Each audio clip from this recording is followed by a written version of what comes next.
I'm Old Sneelock. Welcome to another episode of Old Sneelock's Workshop.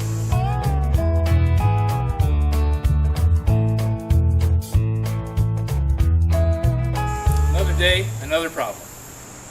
This time, I've got a sagging door on the barn.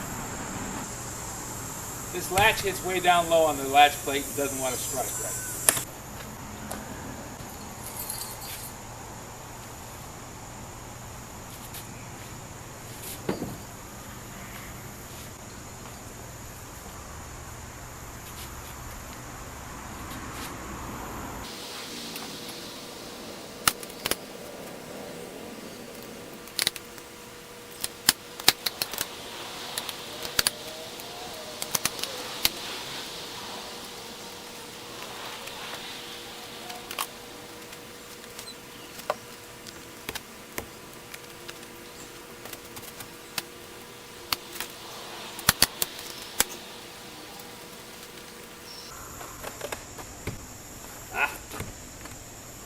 Now we're talking. We haven't closed up the gap at the top, but we certainly have lined that latch up a lot better.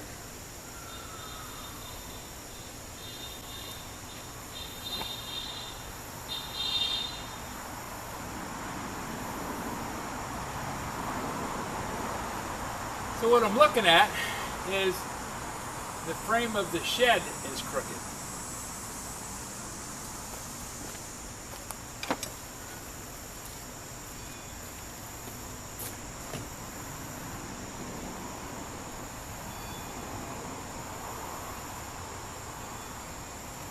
I pulled it up a considerable bit.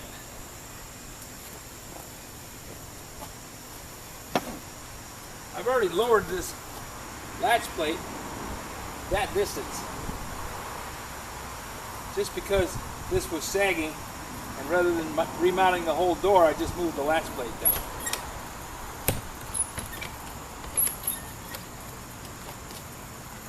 So best solution would be to brace the corner on the door. Now I have plywood over here in the storeroom that I got to dig out. So actually this is the blacksmith shop, which has become a storeroom. But the plans for what I'm doing today are to make this back into a blacksmith shop.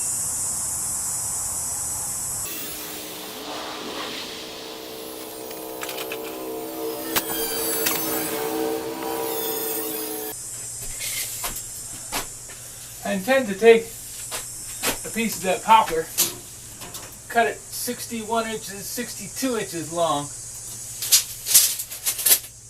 fasten it along this 2x4, then engage this corner of the shed by putting a block up here and securing it.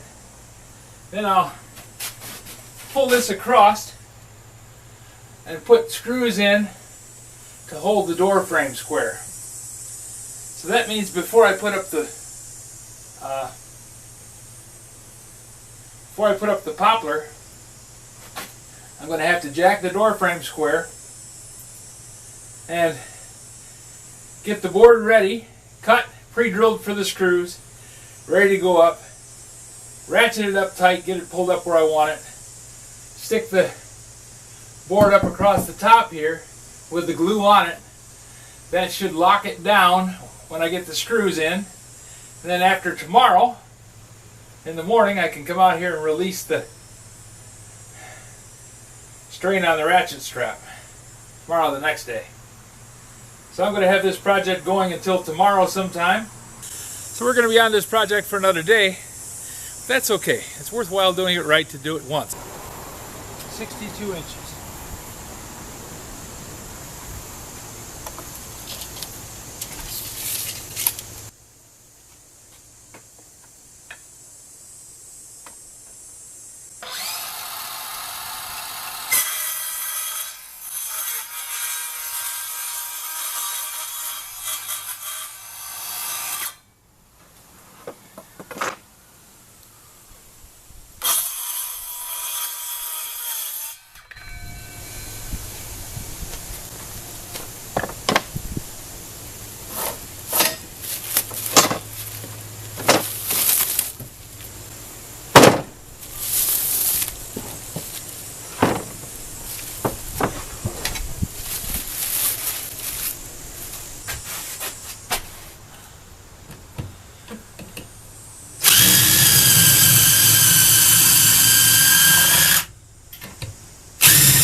What I'm doing is boxing in the header to make it stronger.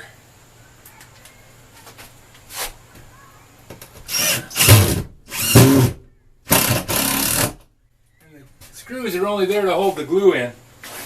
Hold the two pieces together while the glue sets.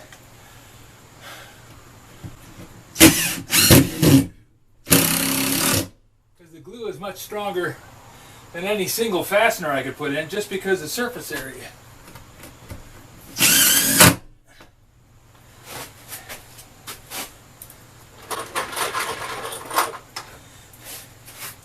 The screw only has the diameter of the screw.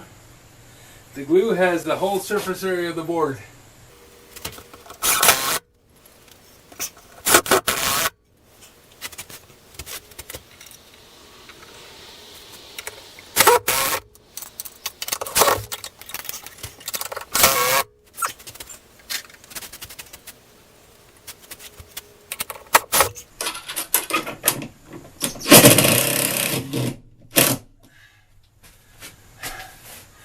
There. Now the board's up there tight. At this point the glue is acting as a lubricant, so I can't take the straps off. It actually is loosening the amount of hold that I'm going to have out of that board. Once the glue sets, I can take the straps off. It won't go anywhere. Okay, that should make it so that the door latches now and bring the frame up straight. Now as far as that corner of the door pulling apart, I think I'm going to have to put some screws in that too. Obviously it's gotten more worn in the last, well, 8 years since I rebuilt the barn. A lot of weather, a lot of water. And then I'll put a cross piece on that door. I'll fasten that solid by putting a board across the inside and stiffen it up. Then I'll ratchet that up and square up the door, because the door is drifting down on the outside edge. That'll bring the door up, and then it should fit into the door frame fairly well. It'll never be perfect. It's not going to be perfect. I don't expect it to be perfect. But it's going to be a lot closer than what it is. Well, that's it for today. I got a bunch of stuff to move out of here though, and that's going to take me quite a while. If you have any suggestions for a new video, questions about today's video, or any of the other videos on the channel, just drop a note in the comments. You know, I read them all. This construction stuff is hard work. It's a young man's job. I'm not old, but I'm sure I'm feeling like I am. Thanks for watching.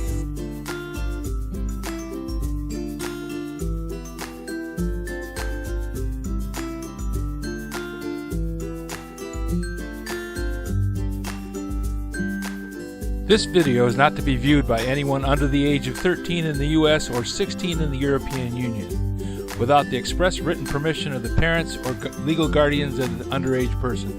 Such written permission must be on file at the local government entity in charge of enforcing the rules and regulations established by the FTC. Anyone violating these terms is admitting by default that they hold harmless the owners and operators of this channel. Any and all questions should be addressed to your local branch of the FTC.